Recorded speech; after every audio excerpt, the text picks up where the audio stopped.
the committee in 2003 concluded that there was widespread evidence of despicable practices across the media, including blagging and including payments to the police. I appreciate the legal sensitivities involved in this question, but I will put it to you anyway. In your evidence to this committee in 2003, you were asked if you had paid the police, and you clearly said, "We have paid the police in the past." And if I may suggest to you that the manner in which you said that, you said it almost as though we have paid the police in the past, the implication being as do all tabloid newspapers. I'm not asking you to make specific allegations. In your general knowledge, were payments to the police widespread across Fleet Street, or were they confined to News International titles? And if you remember the evidence that I gave in 2003, that it was actually, I was going on to explain my comment, and as you know, Mr. Bryant was asking me to explain my comment, and the actual session ended.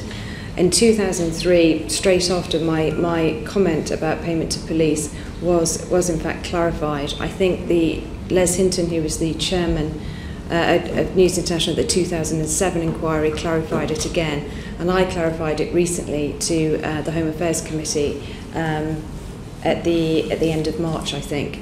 Now, I can say that I have never paid a policeman myself. I've never sanctioned or knowingly sanctioned a payment to a police officer.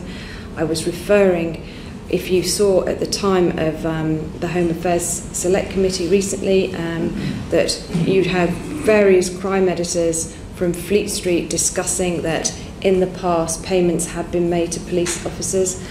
I was referring to that wide-held belief, not widespread practice. And in fact, in my experience of dealing with the police, the information they give to newspapers comes free of charge.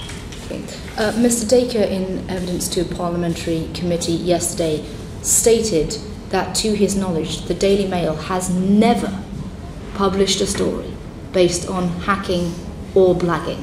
This from a group that Operation Motorman identified paying 1,387 transactions across its titles. Do you think it is credible that all those 1,300 plus transactions were licitly obtained? Or is there this wider culture of hacking and blagging of which your paper was a part?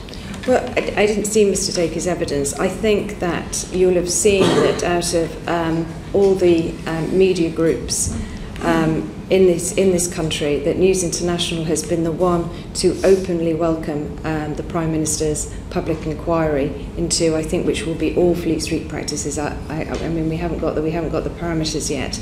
The fact is, I'm not here in a position to comment on other newspaper groups. Like I said at the beginning, things went badly wrong at the News of the World, and we are doing our best now to sort it out. And I accept with not the speed that this committee would have wished, and mistakes have been made, but we are trying to put them right.